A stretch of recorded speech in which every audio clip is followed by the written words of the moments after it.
तो ईमेल में विस्तृत रूप से अपना परिचय लिखें सबसे पहले। बहुत सारे लेखक चाहते हैं कि उनकी किताब बड़े प्रकाशन समूह से छपे।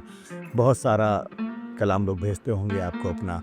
चयन प्रक्रिया कैसे होती है आपकी? कैसे आप तय करती हैं कि अमुक किताब छापी जाए या ना छापी जाए? बहुत अच्छा सवाल पूछा आपने।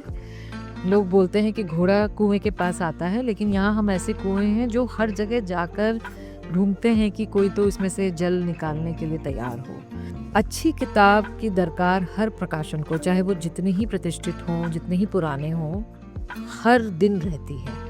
तो हमारे युवा साथी जो भी किताब लिख रहे हैं, उनके लिए सिर्फ ये एक मैसेज है कि आप जब भी किताब के बारे में किसी प्रकाशक को बताने पहुंचें, तो ईमेल में विस्तृत रूप से अपना परिचय लिखें सबसे पहले।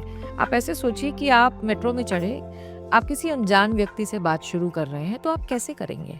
आप कुछ दिलचस्प बात से बात का हुक निकालेंगे, फिर आप अपना परिचय देंगे, उसका परिचय लेंगे, फिर आप किस बारे में काम कर रहे हैं, आप वहां से शुरू करेंगे और फिर बातों का सिलसिला बढ़ता चला जाता है। तो इसी तरीके से आप अपने बारे में बताएं, अपनी किताब के बारे में बताएं।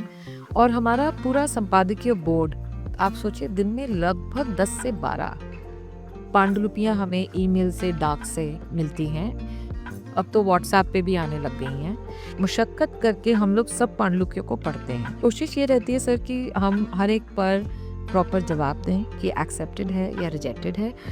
एक्सेप्टेड है तो उसे हम कोशिश करते हैं कि एक समयबद्ध सीमा में पूरा करके पाठकों के बीच ले आएं। इस पूरे प्रोसेस में थोड़ा समय लगता है।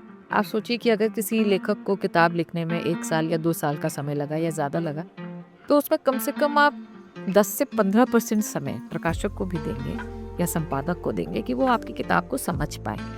वो धीरज आप रखें। इसी तरीके से कथा साहित्य जब आता है, तो कथाकार हैं और बहुत सारे अखबारों के एडिटर्स हैं जो हमारी मदद करते हैं चुनने में अच्छी किताब को। तो ऐसे ही कविता के साथ होता है। अब ग्राफिक नॉवेल्स में भी हम ये करने लगे हैं। तो पीयर रिव्यू होना बहुत ज़रूरी है, क्योंकि किताब के बारे में, लेखक के बारे में, लेखनी के बारे में एक सुचारू रूप से बातचीत का माहौल बनता रहता है। प्लस आप ये भी सोचिए, जब कोई चयनित पुस्तक प्रकाशित होती है, तो वो एकदम से दुनिया में एकल यात्रा करने नहीं आती।